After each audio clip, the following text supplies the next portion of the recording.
Bonjour et bienvenue dans le podcast Se relier à sa nature. Je suis Nadège de Saint-Infuse, la boutique en ligne bien-être spirituel qui te propose des outils et des formations pour te relier à ta nature et pratiquer la magie. Aujourd'hui, dans ce 8e épisode, je te partage mes réflexions autour de mon année 2020. Alors c'est une sorte de bilan. Je sais que c'est quelque chose qui ne plaît pas à tout le monde, mais faire un bilan, ça permet de faire un état des lieux à un moment donné. Ça permet aussi de regarder en arrière ce qu'il s'est passé.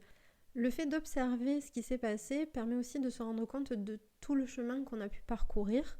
Et en fait, là, je vais parler de l'année 2020, mais c'est quelque chose qui peut se faire au mois, à la semaine ou à chaque fois que tu en ressens le besoin. Alors parlons de cette année 2020. Qu'elle aura été challengeante et dure aussi. Et ça, c'est quelque chose qui se retrouve chez tout le monde, il me semble bien. En fait, moi, elle m'a donné l'impression de vivre une année complète dans le signe du Scorpion, à explorer mes ombres, à revenir à la surface pour mieux replonger. Le Scorpion, c'est un signe qui est mal aimé parce qu'il emmène loin dans les profondeurs. Il est autant noir que lumineux et bien souvent, il nous montre le côté obscur, le côté noir. Et là, c'est vraiment ce que je suis venue explorer pour pouvoir après montrer ma lumière. Le Scorpion, c'est un signe que j'apprends peu à peu à apprécier parce que même s'il oblige à aller remuer sa merde, il apporte une meilleure compréhension de nous-mêmes. Et là, en l'occurrence, ça a été une meilleure compréhension de moi-même. Et je fais peu à peu la paix avec toutes les facettes qui me composent et ça m'apaise. Pour en revenir à cette année 2020, pour ce qui est de révéler des parts de moi, j'ai vraiment été servie. Chaque année, je choisis un mot pour donner la grande thématique, la grande direction de ce que je veux vivre lors de mon année. Donc c'est un rituel que j'ai créé en 2014 lorsque j'ai voulu changer de vie, changer ma vie. Je me suis rendu compte que chaque année, il y avait un mot qui ressortait et ce mot-là m'aide à tenir mes objectifs. Si tu veux en savoir plus, je te renvoie vers mon article sur la visualisation pour atteindre ces objectifs où je t'explique comment j'utilise ce procédé. Pour 2020, j'avais choisi le mot rayonne. Et comme à mon habitude, j'ai créé un dessin qui représente cette intention. À la différence que cette fois-ci, ce n'est pas une illustration que j'ai créée, c'est un sigil. Un sigil, c'est un dessin magique qui représente une intention ou une notion. Chaque mois annuel s'impose de lui-même à moi entre la fin de l'année et l'automne. Et c'est quelque chose qui grandit en moi jusqu'à ce qu'il ait besoin de prendre vie à travers mon vécu. Quelque part, c'est comme si ce mot avait besoin d'infuser avant de prendre toute sa place dans mon année. Et chaque mot qui s'impose à moi est là pour faire ressortir le meilleur de moi-même. Il m'emporte pendant environ 1 an dans un voyage initiatique connu de lui seul.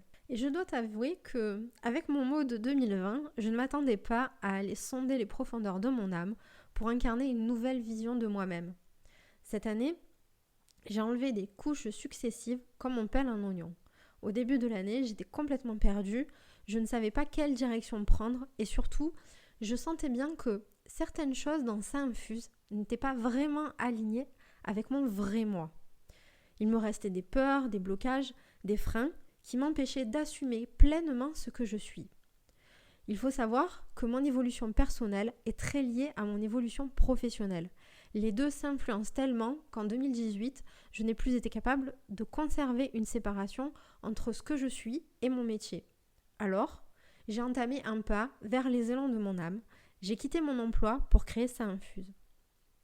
Cette année, j'ai eu la trouille et des angoisses sur l'avenir de Saint-Infuse. Je suis comme toi, je vis les choses tout aussi intensément. Saint-Infuse est l'une de mes plus grandes sources de joie, mais aussi l'une de mes plus grandes sources d'angoisse.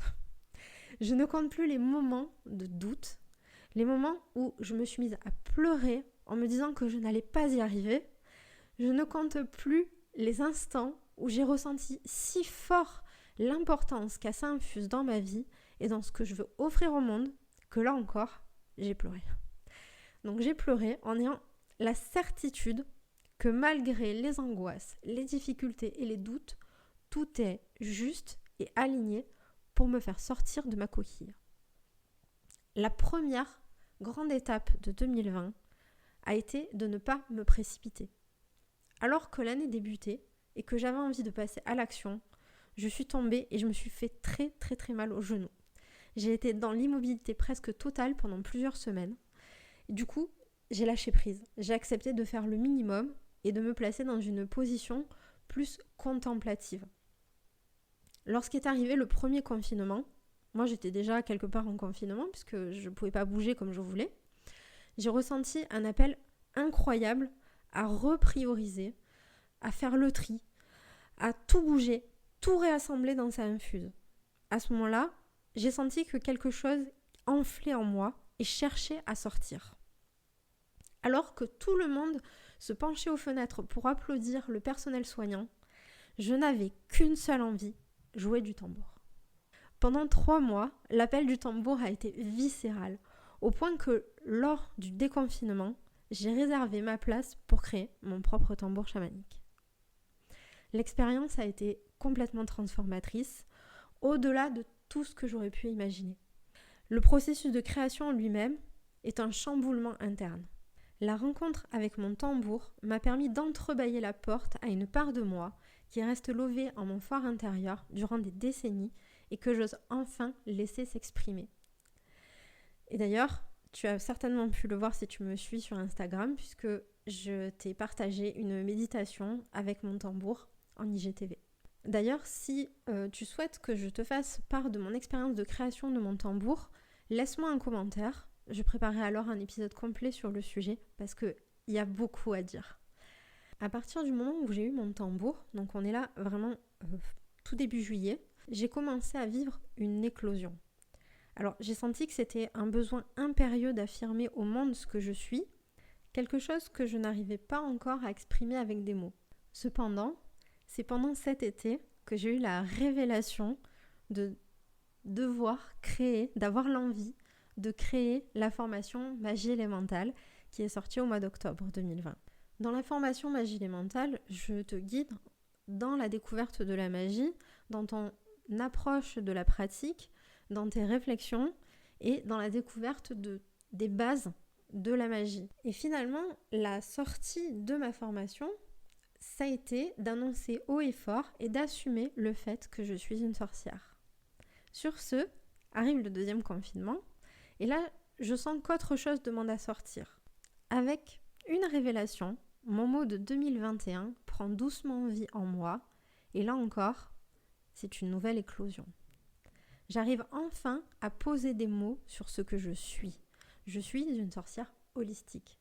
Alors pas la sorcière comme on la voit dans les films de Disney, avec le nez crochu, mais la sorcière au sens de la femme sauvage qui détient un savoir ancestral et plus grand qu'elle, au creux même de son intimité.